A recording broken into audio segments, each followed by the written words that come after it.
मत्ती की किताब उसके 5 अध्याय से 7 अध्याय के बीच में जहां पर पहाड़ी उपदेश है, वो सारा का सारा यदि उसका निचोड़ निकालेंगे तो वो इस बारे में है कि इस संसार में हम परमेश्वर के साथ, परमेश्वर के लिए कैसे जीवन जिएं, इस संसार में हमें कैसा जीवन जीना है, उसकी प्रैक्टिकल टीचिंग है, व्यावहारिक शिक्षा है। कोई बहुत गहरा आत्मिक ज्ञान नहीं है, परंतु बहुत ही क्लियर कट टीचिंग्स हैं। ये करो, ये मत करो, ये करो, ये मत करो। बहुत सिंपल टीचिंग्स हैं, बहुत साधारण शिक्षाएं हैं, परंतु जो हमारे जीवन को प्रभावित करके और जीवन को बदल कर और दूसरों के लिए, अपने लिए और दूसरों के लिए आशीष बनाने वाली ऐसी शिक्षाएं। प्रभु यीशु मसीह ने बपतिस्मा लेने के बाद में अपनी सांसारिक सेवकाई को शुरू करने से भी पहले जो सबसे पहले वचन अपने मुंह से निकाले, वो वचन मत्ती 4 उसके 4 में लिखे हैं। और वहाँ पर प्रभु यीशु मसीह ने कहा कि मनुष्य केवल रोटी ही से जीवित नहीं रहेगा, परंतु हर एक उस वचन से जो परमेश्वर के मुख से निकलता है। प्रभु यीशु मसीह ने अपनी सेवकाई जो पब्लिक टीचिंग देना शुरू किया, प्रचार करना शुरू किया, उससे पहले अपने जीवन से हमें दिखाया और सिखाया कि वचन पर आधारित जीवन होना चाहिए, भावनाओं पर आधारित नहीं। क्योंकि बाइबल में ये नहीं लिखा कि धर्मी जन भावनाओं से जीवित रहता है, बल्कि ये लिखा है कि धर्मी जन विश्वास से जीवित रहता है, धर्मी जन विश्वास से जीवित रहता है। और बहुत बार हम सोचते हैं पहाड़ी उपदेश का मतलब है बी एटीट्यूड्स, है ना, जो धन्यवादियाँ, धन्य वचन जो हैं, जो मत्ती 5 के अंदर शुरुआत में है। परंतु मत्ती की किताब उसका 5 अध्याय और उसका पहला वचन जब आप पढ़ते हैं तो वहाँ पर लिखा है, वो इस भीड़ को देखकर पहाड़ पर चढ़ गया और जब बैठ गया तो उसके चेले उसके पास आए और वो अपना मुंह खोलकर उन्हें उपदेश देने लगा। तो 5वें अध्याय के पहले वचन पर यीशु मसीह पहाड़ पर चढ़े और 8 अध्याय का जो पहला वचन है उसमें लिखा है, यह मत्ती किताब 8 अध्याय पहला वचन, कि जब वह उस पहाड़ से उतरा तो एक बड़ी भीड़ उसके पीछे हो ली। तो मत्ती 5 के 1 में प्रभु यीशु मसीह चढ़े थे और मत्ती 8 के 1 में उतरे थे। इसलिए मत्ती की किताब उसका 5 अध्याय, 6 अध्याय और 7 अध्याय, ये तीनों अध्याय जो हैं ये पहाड़ी उपदेश है। पहाड़ पर बैठकर जो प्रभु यीशु मसीह ने उपदेश दिया, इसका बहुत सारे अंश को हम लोग डिटेल में मनन कर चुके हैं।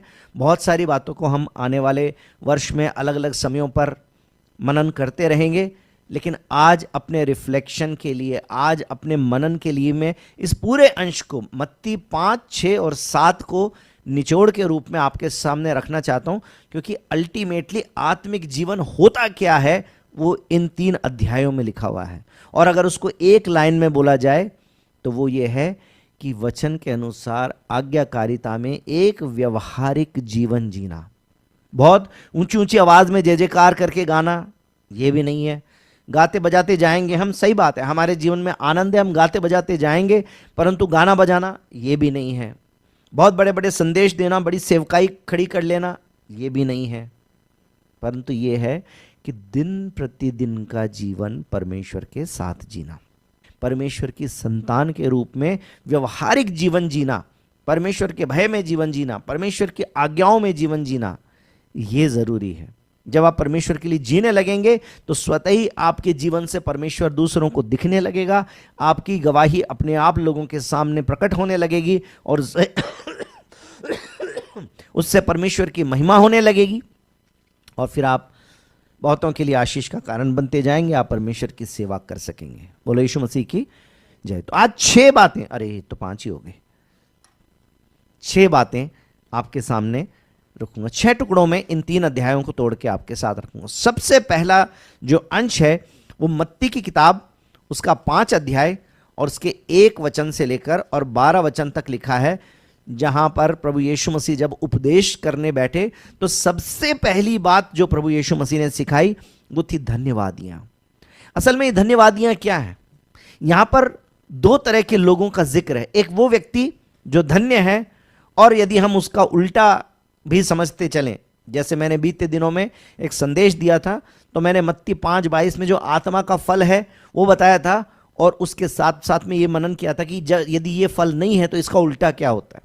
उसी प्रकार से यहां से भी हम ये भी सीख सकते हैं कि कौन धन्य है, परंतु फिर इसका उल्टा भी सीख सकते हैं कि धन्य कौन नहीं है, ब्लेसेड कौन है और ब्लेसेड कौन नहीं है। और इसलिए जब 3 वचन से लेकर और 11 वचन तक जब हम पढ़ते हैं तो उसका सार इस बात में निकलता है कि धन्य वो है या परमेश्वर की महिमा करने वाला वो है जो एक परिवर्तित जीवन जीता है। संसार में कोई नहीं बोलता कि ये इनके जीवन में दुख है, नम्र और दीन है इसलिए ये धन्य है, परंतु इस संसार में तो हम हैं, परंतु इस संसार से एक परिवर्तित सोच जब तक हमारे अंदर नहीं आएगी तो हम उस धन्य की कैटेगरी में नहीं आएंगे। जब मत्ती की किताब उसके 5 अध्याय से 7 अध्याय पे हम मनन कर रहे हैं तो पहला अंश मत्ती 5 उसका 1 से 12 हमें इस बात को सिखाता है कि परमेश्वर की महिमा करना वहां से शुरू होता है जब हमारे जीवन में, हमारी सोच में एक बड़ा परिवर्तन आता है। हम संसार के तरीके से सोचना नहीं, परंतु उसके उलट अलग तरह की वो सोच रखना शुरू करते हैं जो परमेश्वर की सोच है। गाली खा लेना, गाली के बदले गाली ना देना, सह लेना, माफ कर देना बहुत मुश्किल होता है मेरे भाई और बहनों। परमेश्वर वहां से उठा के हमें यहां तक लेके आया है कि हम दूसरों को इस बात को सिखाएं। और इसलिए जब आप और मैं प्रभु यीशु मसीह के विश्वासी हैं तो ये धन्यवादियां सिर्फ इसलिए नहीं कि हम इनको याद कर लें और याद करके हम दूसरों के सामने इस बात को बोलें, परंतु उससे पहले परमेश्वर चाहता है कि हमारी सोच परिवर्तित होनी चाहिए। रोमियो की किताब 12 अध्याय में 2 वचन में परमेश्वर कहता है कि संसार के सदृश मत बनो। संसार तो बोलता लगवा दो डंडे, करवा दो एक बार अंदर। संसार ने तो यीशु मसीह को आके बोला था कि पत्थर को रोटी बना लो, लेकिन फिर यीशु मसीह ने कहा था कि मनुष्य केवल रोटी से जीवित नहीं रहेगा। संसार जब बोलेगा बदला ले लो, गाली के बदले गाली दे दो, तब हमें एक परिवर्तित सोच दिखानी, क्योंकि ये परिवर्तित सोच से परमेश्वर को महिमा मिलती है। यहां पर जितनी बातें लिखी है उसके हिसाब से मैं आपसे पूछना चाहता हूं कि क्या आप धन्य व्यक्ति हैं? क्योंकि धन्य व्यक्ति वो है जो मेल मिलाप कराता है। कहीं कहीं पे झगड़ा उत्पन्न किया हमने या मेल मिलाप कराया। वो जो धार्मिकता के भूखे प्यासे हैं, क्या हम धार्मिकता के भूखे प्यासे होकर जीवन जिए, या हमने संसार के अंदर, जैसे संसार हर प्रकार से, आंखों के देखने से, मन के विचार से, मुंह के बोलने से, सब प्रकार से संसार जैसा समझौते का जीवन जीता है, पाप का जीवन जीता है, हम भी उसी प्रकार संसारिक जीवन जीते रहे? क्या हम दयावंत बने? क्या हमने किसी पर इस साल में दया की? क्योंकि ये परिवर्तित सोच के द्वारा हो सकता है। हमारी सोच परिवर्तित होनी चाहिए, क्योंकि जब सोच परिवर्तित होगी तो जीवन परिवर्तित होगा। और मत्ती 5 से 7 उस परिवर्तित जीवन को जीने का ही शिक्षा है जो प्रभु यीशु मसीह ने बहुत साधारण शब्दों में हमें दी है।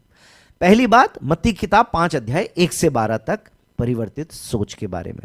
दूसरा, मत्ती की किताब उसके 13 अध्याय से लेकर 13 वचन से लेकर 16 वचन तक, वहां पर नमक और ज्योति उसका टाइटल है। परमेश्वर चाहता है कि इस अंधकारमय संसार में, इस बेस्वाद संसार में आप और मैं ज्योति के समान जीवन जिए, नमक के समान जीवन जिए। यहां पर नमक उस बदलाव का चिन्ह है, वो जो बदलाव हमारे द्वारा आ सकता है। तो इस संसार के अंदर असली बदलाव तो आपके और मेरे द्वारा आ सकता है, क्योंकि ये संसार नफरत करना चाहता है। ये संसार अंधकार में जीवन बिताता है। उस अंधकार में जीवन के अंदर एक ज्योति का स्रोत चाहिए। अगर सब अंधकार में है और एक जना और अंधकार लेके आ जाएगा तो सिर्फ अंधकार ही बढ़ेगा। एक जना गाली दे रहा है, 5 जने झगड़ा कर रहे हैं, उनके अंदर एक और झगड़ा करने वाला ही आ जाएगा तो वो तो सिर्फ उस झगड़े को बढ़ाएगा ही। परंतु अगर 100 लोग भी झगड़ा कर रहे हैं, उन 100 लोग झगड़ा करने वाले लोगों के बीच में यदि एक मेल मिलाप करने वाला आ जाता है तो वो क्या करता है? अरे भाई साहब, एक मिनट, इधर वालों को इधर पकड़ेगा, इधर वाला रुको, एक मिनट रुको, तो सही बात समझो, बात सुनो। एक मेल मिलाप करने वाला व्यक्ति वो झगड़ा करने वालों के बीच में मेल मिलाप करा देता है, वो झगड़े को बंद करा देता है। इस अंधकारमय संसार के अंदर सबकी सोच एक जैसी है। कर्म की प्रधानता है, धर्म की प्रधानता है, धर्म की लड़ाई है। मेरा धर्म ऊंचा कि तुम्हारा धर्म ऊंचा, इस बात की लड़ाई। उसके बीच में धर्म से अलग हटके परमेश्वर से प्रेम करने वाले, परमेश्वर की इच्छा में जीवन जीने वाले लोगों की जरूरत इस संसार को है। और ये जो बात है ये लिखा है मत्ती किताब 5 अध्याय के 13 से 16 में।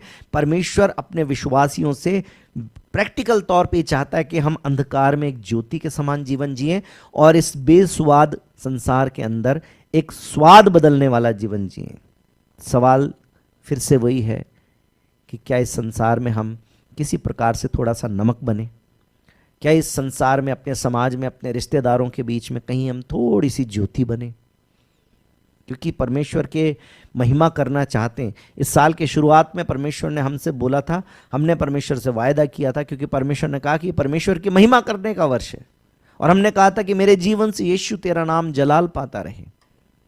परंतु परमेश्वर का जलाल तब होता है जब अंधकार में ज्योति के समान और बेस्वाद संसार में नमक के समान हम जीवन बिताते हैं। ये दूसरा हिस्सा। अब तीसरा हिस्सा जो मत्ती किताब 5 अध्याय के 17 वचन से लेकर 48 वचन तक लिखा हुआ है। यहां पर बहुत सारी प्रैक्टिकल चीजें लिखी हुई है। व्यवस्था की जरूरत के बारे में लिखा हुआ है, क्रोध और हत्या के बारे में लिखा हुआ है, व्यभिचार के बारे में लिखा हुआ है, तलाक के बारे में लिखा हुआ है, कसम खाने या ना खाने के बारे में लिखा है, बदला लेने या ना लेने के बारे में लिखा है, यहां तक कि अपने शत्रुओं से भी प्रेम करने के बारे में लिखा हुआ है। ये सब क्या है? ये सब तो प्रैक्टिकल टीचिंग ही है ना। क्योंकि संसार के अंदर मियाँ बीबी में झगड़ा होता है तो इतना बढ़ जाता है कि तलाक तक चला जाता है। जब एक दूसरे की बात सहन नहीं करते तो बदला लेने के लिए आ जाते हैं, एक दूसरे से दुश्मनी कर लेते हैं। दुश्मनी के अंदर शत्रु से प्रेम कौन करता है? जब हम दुश्मनी बढ़ाते हैं तो इसलिए बढ़ाते हैं क्योंकि बदले की भावना आ गई है, क्योंकि नफरत की भावना आ गई है। उसने मुझे ऐसा बोल कैसे दिया, उसकी हिम्मत कैसे हो गई, मेरे को क्या समझता है, मैं क्या गिरा पड़ा इंसान हूं, मैं क्या कुछ भी नहीं हूं इस दुनिया के अंदर। कहीं ना कहीं पे हम बड़ा बनना चाहते हैं। परमेश्वर ने मुझे बेस्ट पत्नी दी है, परमेश्वर ने मुझे बेस्ट पति दिया है। इस बात को समझने के बजाय अपनी पत्नी से बोर होके और थोड़ा सा मसाला अपने जीवन में लाने के लिए अपने परिवार से बाहर किसी के साथ में प्रेम करने लगे।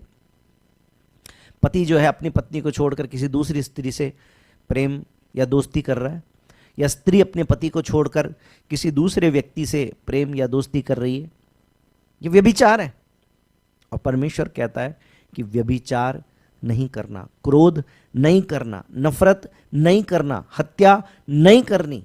और हत्या जो है वो सिर्फ हत्या, पुराने नियम में तो कहा गया था कि तलवार से, चाकू से किसी का गला काट के हत्या नहीं करनी, परंतु नए नियम में तो लिखा है कि अपने मुंह के शब्दों से भी किसी की हत्या नहीं करनी। हमारे सामने ये सवाल है कि मत्ती किताब 5 अध्याय उसके 17 से 48 तक में जितने भी प्रैक्टिकल एस्पेक्ट है, क्या सच में हमने अपना जीवन वैसा जीवन शुरू किया है? क्या अभी भी बदले की भावना हमारे अंदर सुलगती रहती है? क्या अभी भी हम सोचते हैं कि कभी ना कभी तो मौका तो आएगा, मेरा भी टाइम आएगा, अपना टाइम आएगा, वेट कर रहे हैं, अपना टाइम आएगा जिस दिन अपना बदला पूरा करेंगे? या समझ रहे हैं कि किसी को पता चलने वाला नहीं है, मैं इतना समझदार हूं कि मैं सारा इतने अच्छे से मैनेज करूंगा कि मेरा घर से बाहर एक तरफ है घरवाली, एक तरफ बाहर वाली, बाहर वाली का पता नहीं चलेगा कभी किसी को। मेरे भाई और बहनों, हो सकता है घरवाली को बाहर वाली का पता ना चले, हो सकता है समाज में किसी को पता ना चले, लेकिन परमेश्वर को मालूम है।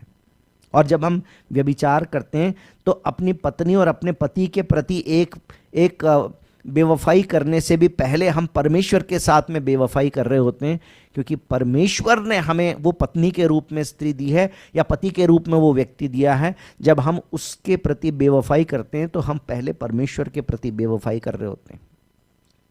हाँ, वो पत्नी शायद देख ना पा रही हो सकता पति को पता ना चल रहा हो, परंतु परमेश्वर को सब कुछ पता है। इसलिए जब हम अपने आप को विश्वासी कहते हैं तो यहां पर जितनी भी प्रैक्टिकल टीचिंग्स हैं, आज उनको लेकर हमारे सामने एक सवाल है। वो सवाल ये है कि क्या हम सिर्फ जो लिखा हुआ है उतनी ही आज्ञाकारिता पूरा कर रहे हैं या उसमें भी फेल हो रहे हैं? परमेश्वर तो ये नहीं चाहता कि सिर्फ हम आज्ञाकारिता करें। पहले तो परमेश्वर चाहता है कि आज्ञाकारिता तो करें, परंतु फिर परमेश्वर कहता है यदि तुम मुझसे प्रेम करते हो तो मेरी आज्ञाओं को मानोगे। यानी प्रेम ज्यादा जरूरी है। आज्ञाकारिता पूरी करने के लिए सिर्फ आज्ञाकारिता पूरी नहीं करनी, क्योंकि मत्ती 5 और उसके 20 में क्या लिखा था? ये इस बात पे हमने पहले भी मनन किया। परमेश्वर कहता है कि मैं तुमसे ये कहता हूं कि यदि तुम्हारी धार्मिकता शास्त्रियों और फरीसियों की धार्मिकता से बढ़कर ना हो तो तुम उस स्वर्ग के राज्य में कभी प्रवेश करने ना पाओगे। अनाज्ञाकारिता करने वाले का तो परमेश्वर के साथ में कोई संबंध है ही नहीं, क्योंकि पहला यूहन्ना में लिखा है कि जो ये कहता है कि मैं ज्योति में चलता हूं परंतु ज्योति के समान जीवन ही नहीं जीता, फिर तो उसका ज्योति के साथ कोई संबंध ही नहीं है, ज्योति से कोई लेना देना ही नहीं है। ये तो सिर्फ फिर बाहरी आवरण है। हमने जैसे नए कपड़े पहन लिए वैसे हमने एक नए धर्म को ओढ़ लिया या नई शिक्षाओं को हमने ग्रहण कर लिया, परंतु ये तो सिर्फ बाहरी कपड़ों के समान है। यदि अंदर से जीवन नहीं बदला तो फिर तो सब बेकार है। परंतु मैं तो ये नहीं कह रहा कि आप उनमें से एक है। मैं तो विश्वास करता हूं कि आप अनाज्ञाकारिता का जीवन नहीं बिताते, परंतु आज मेरा सवाल सिर्फ इतना नहीं है कि क्या आज्ञाकारिता पूरी करते हैं। सवाल तो यह है कि क्या हमारी धार्मिकता शास्त्रियों और फरीसियों से बढ़कर बनी। क्योंकि शास्त्रियों और फरीसियों की धार्मिकता क्या थी कि वो आज्ञाओं का पालन करते थे, और न सिर्फ आज्ञाओं का पालन करते थे बल्कि उसके अंदर बड़ी जीलस थे, बड़ी जलन रखते थे, बड़ा जोश रखते थे, और आज्ञाओं को एज इट इज जैसा लिखा है वैसा पालन करने की कोशिश करते, और जो नहीं करते थे पालन उनके ऊपर उंगली उठाते थे, उनको डांटते थे, उनको समाज से बाहर करते थे, उनके ऊपर पत्थरबाजी करते थे। वो तो आज्ञाकारिता में बहुत अच्छे से थे, और परमेश्वर कहता है कि तुम्हारी धार्मिकता तो उनसे भी बढ़कर होनी चाहिए। इसका मतलब क्या है? इसका मतलब यह है कि हमारी धार्मिकता सिर्फ आज्ञाकारिता तक नहीं है, परंतु हमारी धार्मिकता उस आज्ञाकारिता में जो परमेश्वर से प्रेम के कारण है। सिर्फ परमेश्वर से हमें कुछ क्रेडिट मिलेगा, परमेश्वर से हमें कुछ आशीष मिलेगी, परमेश्वर से हमें शाबाशी मिलेगी, इस स्वार्थ के लिए परमेश्वर की आज्ञा का पालन नहीं कर रहे, परंतु इसलिए प्रभु की आज्ञा का पालन कर रहे हैं क्योंकि हम प्रभु से प्यार करते हैं, क्योंकि हम परमेश्वर के प्यार को पहचानने लगे कि परमेश्वर ने कितना प्यार मुझसे किया कि मैं जो लायक भी नहीं था, मैं जो नाश होने के लायक था, मैं जो नरक जाने के लायक था, मुझसे परमेश्वर ने प्रेम किया, मेरी खातिर अपना इकलौता बेटा दिया, मेरी अधार्मिकता मेरे पापों को अपने ऊपर ले लिया, मेरी खातिर यीशु मारा गया, वो गाड़ा गया परंतु तीसरे दिन जी उठा। वो परमेश्वर मुझसे आज भी प्यार करता है, जिसने मुझे अपने लहू से मोल खरीद लिया। मैं तो हूं ही उसका, उसके बिना तो मेरे जीवन का कोई मोल ही नहीं है। सिर्फ आज्ञाकारिता नहीं, परंतु परमेश्वर से प्रेम करते हैं इसलिए आज्ञाकारिता। क्या हमने अपने दुश्मनों से प्रेम किया? क्या हमने अपने अपराधियों को क्षमा किया? क्या व्यभिचार की भावना या व्यभिचार का मौका जब हमारे जीवन में आया, क्या हम उससे दूर हुए? क्या पति पत्नी के बीच में अभी भी ऐसी लड़ाई है कि हम एक दूसरे की सह नहीं सकते? क्या हमने अपने आप को साबित करने के लिए कसम खाई है? परमेश्वर का वचन कहता है कि कसम ना खाना, न स्वर्ग की ना पृथ्वी की, किसी भी चीज की कसम नहीं खाना। बीते दिनों में हमने मनन किया था, अपने आप को सच्चा साबित करने के लिए इंसान कसम खाता है। थारी कसम परमेश्वर कहता है कसम नहीं खाना। तुम्हारी हां का मतलब हां, तुम्हारी ना का मतलब ना। जीवन ही ऐसा होना चाहिए कि लोग समझ जाएं कि ये व्यक्ति झूठ नहीं बोलता, ये व्यक्ति झूठ नहीं बोल रहा है। हम परमेश्वर की अप्रूवल के लिए जीते हैं या इंसान की अप्रूवल के लिए?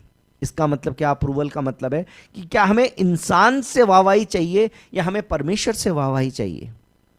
कि परमेश्वर की दृष्टि में जो ठीक है हम वो करना चाहते हैं, या हम जो इंसान की दृष्टि में वोट करना चाहते हैं।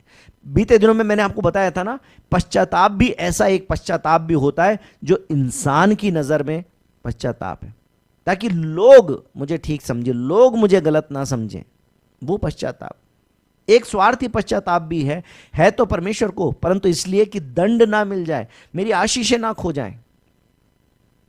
परमेश्वर को यह बात नहीं पसंद है कि हम इंसान के डर के कारण किसी आज्ञा का पालन करें, किसी गवाही को इसलिए मेंटेन करें। और पास्टर जैक पुनन जो है वो यहां तक बोलते हैं कि यदि आपका जीवन जीने का उद्देश्य और मकसद ही ये हो गया है कि मेरी गवाही ऐसी बने, मेरा परिवार ऐसा बने कि उसके द्वारा लोग देखें कि हम परमेश्वर का भय मानते हैं, अपने आप में तो अच्छी बात है, परंतु पास्टर जैक पुनन कहते हैं अगर यहीं तक आपकी धार्मिकता रुक जाती है तो भी काफी नहीं है, क्योंकि तो फिर ये शास्त्री और फरीसियों की धार्मिकता के ही समान हो गया। हाँ, ये बात तो सच है कि हमारे जीवन से परमेश्वर की महिमा प्रकट होनी चाहिए, परंतु हमें यहां पर नहीं रुकना, हमें तो परमेश्वर के लिए जीवन जीते रहना है। लोग अपने आप देख लेंगे, लोगों को दिखाने के लिए जीवन नहीं जीना, लोगों को दिखाने के लिए गवाही मेंटेन नहीं करनी, परंतु परमेश्वर के साथ में एक अच्छी गवाही परमेश्वर हमारे बारे में दे, ऐसा जीवन लगातार जीते रहना है। इसलिए प्रभु ने प्रैक्टिकल टीचिंग्स दे दी हैं कि दुनिया में ये सारी बातें आएंगी, गुस्सा आएगा, बदले की भावना आएगी, लोग दुश्मन भी हो जाएंगे, कई बार शरीर जो है वो हमें बाध्य करेगा कि हम व्यभिचार कर बैठे, हम पाप कर बैठे, कई बार मियाँ बीबी का झगड़ा इतना लंबा बढ़ सकता है कि तलाक की नौबत तक आ जाए। लेकिन परमेश्वर कहते हैं कि इन सारी बातों में हमारा आधार परमेश्वर का वचन है। जो प्रभु का वचन कह रहा है उस तरीके से उस बात में हम निर्णय लें, उस बात में हम निर्णय लें, हमारी सोच परमेश्वर के वचन के अनुसार। जब कोई परिस्थिति आ जाए, सबसे पहले हमारे मन में ये विचार आए कि परमेश्वर का वचन इस बारे में क्या कहता है। आमीन, बोले यीशु मसीह की। इसके बाद अगला हिस्सा, 3 हिस्से मैंने आपको बता दिए, मत्ती 5 1 से 12, मत्ती 5 13 से 16 और मत्ती 5 17 से 48। अब मत्ती 6 उसके 1 से 18 तक जब हम आते हैं तो यहां पर आत्मिक जीवन की एक अलग तरह की बात आई है। पहले वो व्यवहारिक बातें जो प्रैक्टिकल लाइफ में रोज आती हैं, परंतु मत्ती किताब 6 अध्याय 1 से 18 वचन ये सिर्फ उन लोगों के जीवन में है जो सच में प्रभु से प्यार करते हैं और अच्छे विश्वासी हैं। क्योंकि यहां पर 3 चीजें लिखी हुई, पहले दान के बारे में लिखा है, दूसरा प्रार्थना के बारे में लिखा है, तीसरा उपवास के बारे में लिखा हुआ है। ये तीनों चीजें मिलकर क्या बनती है मालूम है? ये तीनों चीजें मिलकर बनती हैं हमारी सच्ची आराधना। क्योंकि आराधना का मतलब सिर्फ गीत गाना नहीं होता, ये हमने इस बात को सीख लिया है। आराधना का मतलब सिर्फ गीत गाना नहीं है, आराधना का मतलब ही ये है कि हम सब प्रकार से परमेश्वर को ऑफर करें, अपने जीवन से ऑफर करें। हम परमेश्वर से जब बात करते हैं तो ये प्रार्थना बनती है। तो हम कैसे परमेश्वर से बात करें? बहुत सारे फरीसी थे जो उस समय का तरीका था कि एक बड़ा चोगा पहनते थे, उस चोगे के ऊपर बहुत सारे घुंघरू जैसे बांध लेते थे, उसके ऊपर बहुत सारी रस्सियां सी बांध लेते थे और वो दिखावा होता था। वो चौक पे खड़े होकर प्रार्थना करते थे ताकि लोग देखें कि भाई ये तो प्रार्थना करने वाले लोग हैं। लोगों को दिखाने के लिए प्रार्थना नहीं। बाइबल में लिखा कि तू अपनी कोठरी में जा और सांकल लगा के, कुंडी लगा के अंदर अकेले में बैठ के जो तू प्रार्थना करेगा, परमेश्वर उसको सुनेगा और गुप्त की तेरी प्रार्थना को परमेश्वर प्रकट में उत्तर देगा।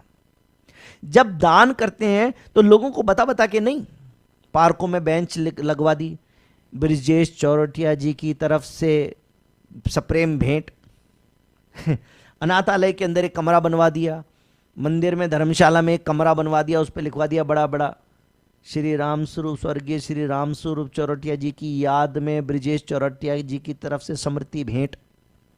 फिर ग्लोरी किस में ले ली? खुद में ले ली। दान तो किया परंतु उस दान का सारा क्रेडिट भी अपने पास ले लिया। परमेश्वर कहता है कि मुट्ठी भींच भींच कर नहीं, परंतु मन से परमेश्वर के लिए दान करना, अपना समय दान करना, अपना श्रम दान करना, अपना पैसा दान करना। आज सवाल यह है कि क्या हम इन चीज़ों में परमेश्वर के प्रति ईमानदार रहे?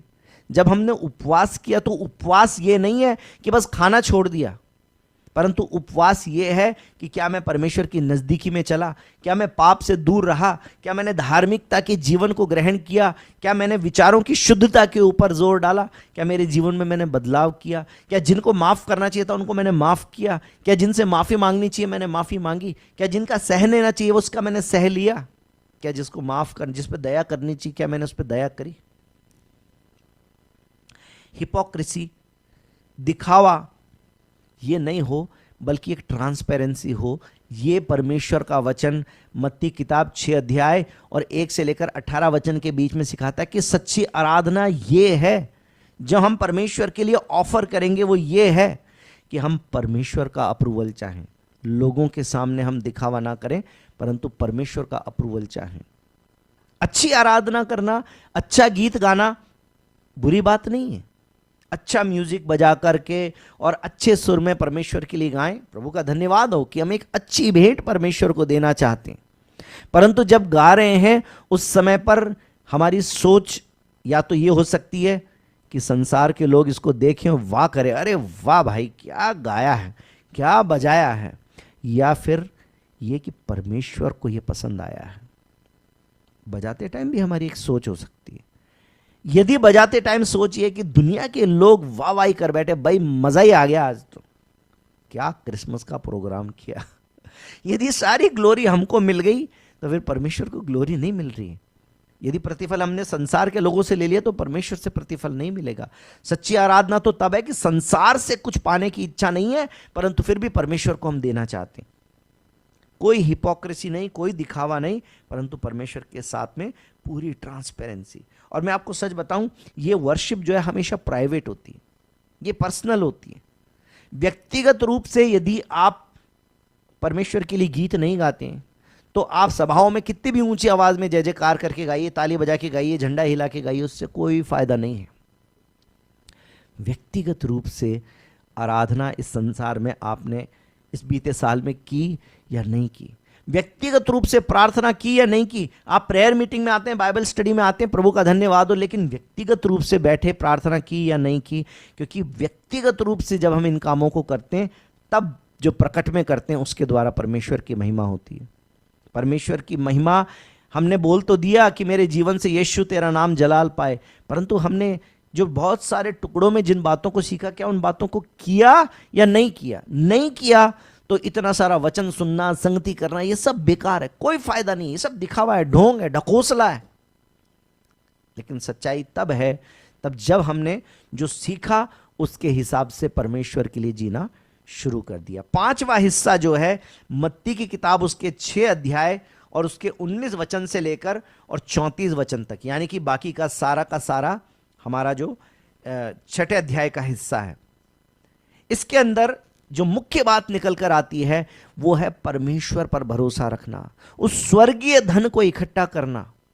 इस संसार के अंदर कीड़े खा जाएंगे, इस संसार के अंदर चोर चोरी कर लेगा, ये परमेश्वर का वचन सिखाता है। परंतु संसार के धन पर कई बार हमारा इतना भरोसा होता है कि संडे को भी हम प्रभु की संगति छोड़कर काम पे जाते हैं। क्यों? क्योंकि परिवार की जरूरत है, दिख रहा है कि परिवार में जरूरत है, नहीं कमाएंगे तो कैसे चलेगा काम, दिख रहा है, प्रकट में, प्रैक्टिकल है। लेकिन अगर धन पर भरोसा होगा तो धन कमाने तो भागेंगे, लेकिन इसका मतलब यह भी है कि संडे को भी प्रभु की संगति छोड़ के धन कमाने भाग रहे हैं। इसका मतलब परमेश्वर पर भरोसा नहीं है कि परमेश्वर मुहैया कर सकता है, कि परमेश्वर 6 दिन की मेहनत में उतना दे सकता है जितना 7 दिन की मेहनत में मिलता है। बहुत सारे लोगों को मैं जानता हूं जिन्होंने 7-7 दिन मेहनत की और उसके बाद में इतना भी नहीं कमाया जितना साल के अंदर वो 5 या 6 दिन करके काम करके और कमा लेते थे। उतनी बरकत भी उनके पास नहीं हुई जितना 6 दिन में हो सकती थी। जब वो प्रभु से प्यार कर रहे थे, जब प्रभु से उन्होंने कमिटमेंट कर रखा था, 7वें दिन प्रभु के चरणों में बैठते थे, तो 6 दिन में जो कमाते थे और जितनी बरकत होती थी, अब 7 दिन कमाते परंतु उतनी बरकत नहीं होती। कईयों के पास में उससे भी कम है जितना पहले हुआ करता था। क्यों? क्योंकि परमेश्वर की महिमा करने का मतलब है परमेश्वर पर भरोसा करना। इस बात को समझ नहीं पाए। हमारा भरोसा अभी तक धन पर है, हमारा भरोसा अभी तक संसारिक कॉन्टैक्ट्स पर है, जिनको हम जान पहचान है, जिनको हम जानते हैं, इसलिए हमने स्वर्ग में धन इकट्ठा नहीं किया। परमेश्वर को हमने अपने जीवन में पहला स्थान नहीं दिया। मंडे को एग्जाम है तो संडे को संगति छोड़ के बैठ गए, अब संडे को संगति में नहीं जा रहे। क्यों? क्योंकि मंडे को एग्जाम है। तो पूरे साल क्या कर रहे थे? पूरे साल आपने पढ़ाई नहीं करी, अब संडे के बाद मंडे को एग्जाम है तो संडे को आप प्रभु की संगति छोड़ के अब पढ़ाई कर रहे हैं। भरोसा किस पर है? अपनी पढ़ाई पर। परमेश्वर पर भरोसा नहीं है। परमेश्वर पर भरोसा होता तो पूरे साल ईमानदारी से मेहनत करते और साल के अंत में जब आपका एग्जाम हो रहा उससे 1 दिन पहले संगति छोड़ के पढ़ने नहीं बैठते। कई बार हम परमेश्वर पर भरोसा नहीं करते। हम वचन तो पढ़ते हैं, मानते हैं, विश्वास करते हैं, सब कुछ है, परंतु जब प्रैक्टिकल सिचुएशन लाइफ में जब आती है तो हम अपने ताकत से, मेहनत से, बुद्धि से, कॉन्टैक्ट से, पैसे से उस प्रॉब्लम को सॉल्व करने की कोशिश करते हैं। परमेश्वर पर भरोसा नहीं करते। हम सोचते हैं परमेश्वर क्या करेगा, पहले तो अपना जोर लगा लें, बाद में प्रार्थना तो कर लेंगे, फिर प्रेयर ग्रुप में डाल देंगे, हाँ भाई सब लोग प्रार्थना करो, दूसरे लोग तो प्रार्थना कर रहे हैं परंतु मैं तो सिर्फ कोशिश कर रहा हूं। कोशिश करने से पहले परमेश्वर पर भरोसा करें। पहले परमेश्वर के साथ में प्रार्थना करें। बोले यीशु मसीह की।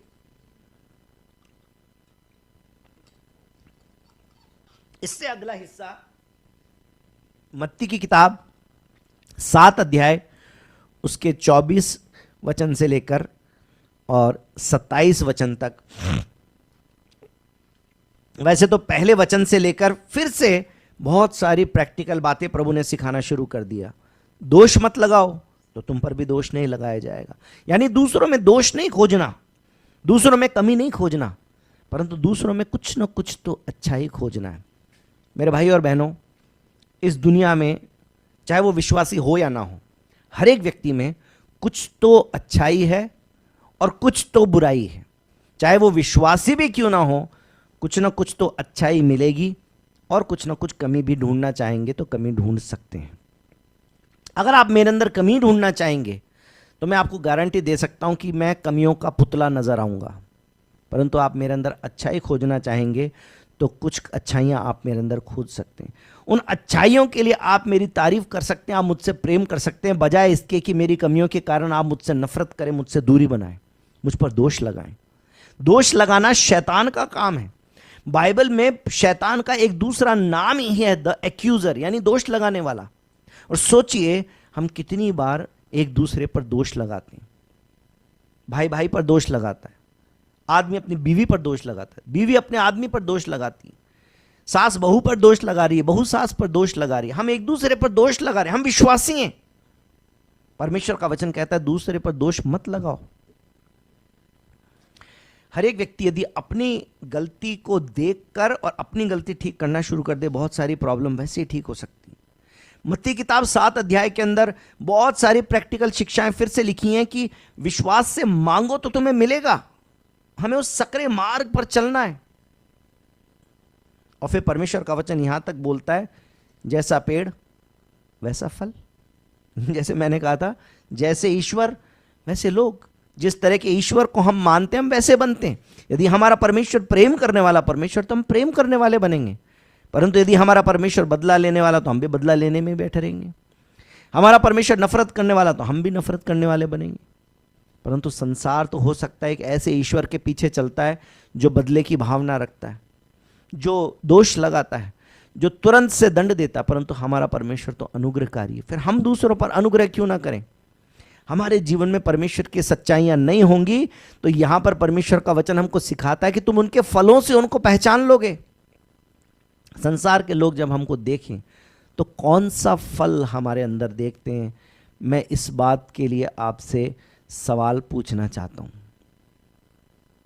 हो सकता है कि जो हमारे इर्द गिर्द रहने वाले वो तो फिर भी हमारी गवाही को जानते हैं, परंतु जो हमारी गवाही को नहीं जानते, वो संसार के लोग जब हमसे मिलते हैं तो मिलने के बाद उनका अनुभव कैसा होता है? क्या हमसे मिलने के बाद में वो इस बात को जान जाते हैं बिना हमारे गवाही दिए, बिना हमारे इस बात को बताए कि मैं यीशु मसीह के पीछे चलता हूं, मैं यीशु को मानने वाला हूं? क्या हमारे अंदर वो यीशु का कोई गुण देख लेते हैं, कोई गुण देख पाते हैं? यदि प्रभु के गुण हमारे अंदर नहीं दिखते तो फिर हमने परमेश्वर की महिमा नहीं की। हमने बोला कि मेरे जीवन से यीशु तेरा नाम महिमा पाए, जलाल पाए, परंतु मिला नहीं। हमने परमेश्वर को महिमा की नहीं। हमें परमेश्वर की महिमा करने वाला व्यक्ति बनना है। और इसलिए 7वें अध्याय के अंत में आकर जब प्रभु पहाड़ी उपदेश को खत्म करने जा रहे थे, तब 24 वचन से लेकर 27 वचन में परमेश्वर ने 2 तरह के इंसानों के बारे में बताया। एक वो व्यक्ति जिसने अपना घर चट्टान पे बनाया है कि कितनी भी लहरें आएंगी तो उसका घर डिगेगा नहीं, क्योंकि उसकी नींव बड़ी मजबूत है। परंतु दूसरा जिसने अपना घर रेत पर, बालू पर बना लिया है कि लहरें आएंगी, बालू निकल जाएगी, घर गिर जाएगा। मेरे भाइयों और बहनों, आत्मिक जीवन की नींव परमेश्वर का वचन है। आत्मिक जीवन की नींव परमेश्वर का वचन है। उस वचन की आज्ञाकारिता में चलना ही परमेश्वर की महिमा करना है। सवाल यह है कि हम क्या वचन के सिर्फ सुनने वाले बने रहे इस साल में, या हम उस वचन को मानने वाले बने। मैंने आपको शुरू में बता दिया कि यीशु मसीह की जो पहली ही टीचिंग थी, सबसे पहली बात बपतिस्मा के बाद जो उनके मुंह से निकली वो कौन सी थी? कि मनुष्य केवल रोटी ही से जीवित नहीं रहेगा, परंतु हर एक उस वचन के द्वारा जो परमेश्वर के मुख से निकलता है। और ये बात प्रैक्टिकली उन्होंने कहां पे सिखाई? लूका की किताब 10 अध्याय और उसके 38 वचन से आगे, जहां मरियम और मार्था के घर में यीशु मसीह पहुंचे, वहां पर 2 तरह की रोटी हमको देखने को मिलती है। शरीर की रोटी जिसके लिए मार्था मेहनत कर रही थी, जिस मेहनत में कोई बुराई नहीं है, वो भी जरूरी है। घर में 13 लोग आए मेहमान, उनके लिए रोटी बनाना जरूरी है, सेवा जरूरी है। परंतु प्रभु यीशु मसीह ने एक दूसरी रोटी भी वहां पर देखी। कौन सी? वचन की रोटी, जो यीशु मसीह बांट रहे थे। बाकी सारे चेले और मरियम वहां बैठ गई। मार्था आकर और मरियम की शिकायत करने लगी कि प्रभु देखो ये बैठी है और आप भी कुछ नहीं बोल रहे कि ये मेरे साथ में आए रोटी बनवाए। इतने घर में मेहमान आए, सबके लिए रोटी बनानी है। प्रभु यीशु मसीह ने कहा, मार्था तू बहुत बातों की चिंता करती है, परंतु मरियम ने जो भाग चुन लिया वो बेहतर है, उससे वो भाग छीना नहीं जाएगा। पहले वचन की रोटी खाना ये जरूरी है, और मरियम वचन की रोटी खा रही है। मैं इसको ये नहीं कह सकता कि तू पहले शरीर की रोटी का इंतजाम कर, पहले वचन की रोटी है। और इसलिए आपको रिमाइंड करना चाहता हूं कि हम आज्ञाकारिता के जीवन में आए, वचन के अनुसार अपना जीवन बिताना शुरू करें।